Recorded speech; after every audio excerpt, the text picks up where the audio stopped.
10,000 Things began in Los Angeles as a theater company in search of an audience that cared. We had this Brecht play that we loved about how hard it is to be good in the world when you don't have very much. And we thought, well, people without very much money would probably appreciate this story. So we went to a homeless shelter and set up in the lobby. And we were really scared because it seemed so presumptuous. Who were we to say that we had anything to tell these people who lived their lives every day in poverty about what those struggles must be like? Finally, about 30 people, some of them wrapped in blankets, all very skeptical, kind of congregated around. They listened with their hearts wide open, and they shouted out advice to the actors, and they did know more about the world of the play than we did, and that was fine. And they let us know that, and we took that in, and there was this amazing exchange going on between the actors and the audience. And I was hooked. I'd never seen that before in theater. 10,000 Things and I have been on this journey to find a way to connect the big stories of theater with audiences who have never seen it before. And I think we have made some pretty amazing discoveries about what makes theater work. People in prisons and shelters have lived hard lives, and just their presence makes us see plays in a completely new light. In King Lear, Laverne Seifert played Edmund, the bastard son. Edmund always complains about all the advantages his legitimate brother Edgar has received. In rehearsals, Laverne struggled. He felt petty and whining. But in our opening performance at a men's prison... As I began the speech, I looked out into the audience, and all of a sudden I saw this. And there began a complicity between myself and the audience. And all of a sudden I realized that it wasn't a story about two brothers, but it was a story about two worlds. It was a story of the person who has to get up every morning, take their child to daycare, work for $4.50 an hour, come home, have worries about, am I going to be able to put food on the table? Am I going to be able to pay rent? And the other world, in which the person, just simply because of birth, was entitled to an extraordinary education and also had incredible power of choice throughout their life. And so, as I continued to do the speech, I felt bolder, I felt more confident, I felt like all of a sudden, now I had this complicity with the audience, and it was just an extraordinary opportunity to make a revelation just simply because I was performing with that particular audience at that particular time. Sometimes the audience's take on a play is a complete surprise. When I was singing June is Busting Out all over at the Shakopee Women's Prison, and this woman was just beside herself. She said, "Oh, I love that song, that's my song." And I thought she was talking about my performance of the song and how much she enjoyed it. And after the show, she came up to me and says, "June is the time I'm getting out of prison." So that is why June is Busting Out all over was her favorite song. It's also amazing to perform for people who don't sit quietly. But these audiences don't know those rules, so they yell out and comment, and it makes it exciting because it's always spontaneous, because you never know what's going to happen. You never know what people are going to say back to you or how they're going to react, so you always have to be on your feet. The very first time we did Shakespeare was Measure for Measure at a homeless shelter. Steve Hendrickson played Lord Angelo. In one monologue, he wrestles with his lust for the young nun Isabella, and the audience wasn't quiet.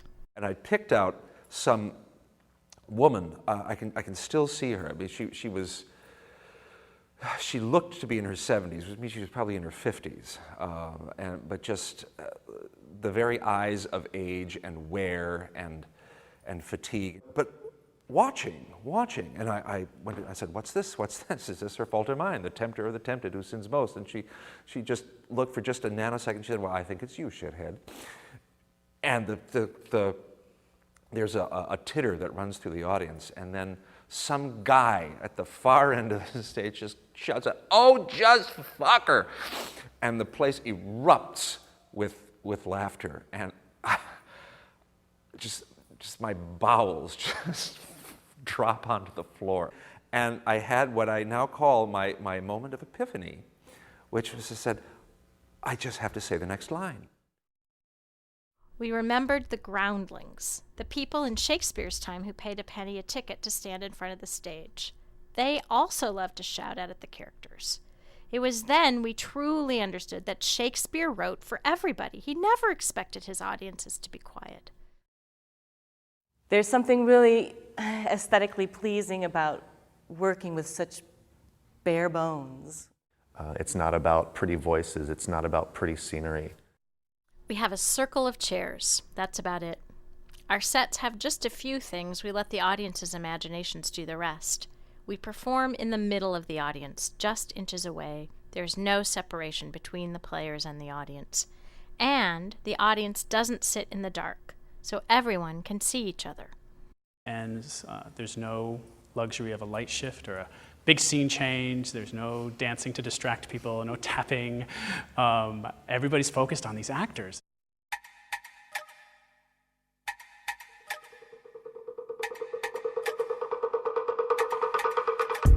What we do have is great actors. We have to have them to make this work. Their bodies are our special effects.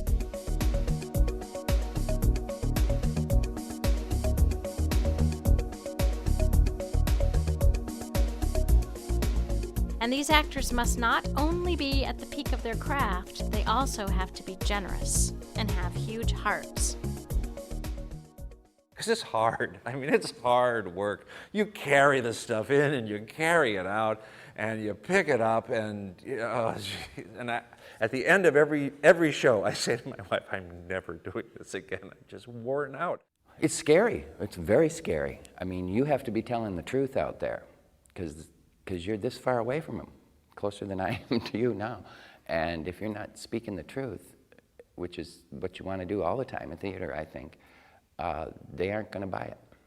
It's the hardest job I've ever had, other than being a parent. But it's the hardest theater job I've ever had, which is why I keep coming back. And people do keep coming back. Because it's the best gig in the cities. It's fantastic. I love it. I want 10,000 Things to keep doing all of those hugely challenging pieces because, selfishly, I get to be a part of that journey. And then to find out that our audience members are so willing to go there with you. And they start leading you and saying, yeah, I know that. I've been there. I'm with you. Right. Bad choice. That's incredibly rewarding to me. Yeah. Also because I feel like I'm working with the best, very, very talented actors and actresses in the Twin Cities, wonderful singers, and so I would do it again in a heartbeat. Well, this would sound corny, but I mean, Michelle is one of the main reasons that we all coming back. I mean, Michelle is now at the point where she could really kind of direct a lot of places in the Twin Cities, and she doesn't. I keep trying to say you should do that, and she says, no, I really, really want to focus here, and in a sense, that's very inspiring. I couldn't do that, but it impresses the hell out of me to know somebody who is that committed, and that's what keeps drawing me back, and I think what draws a lot of people back.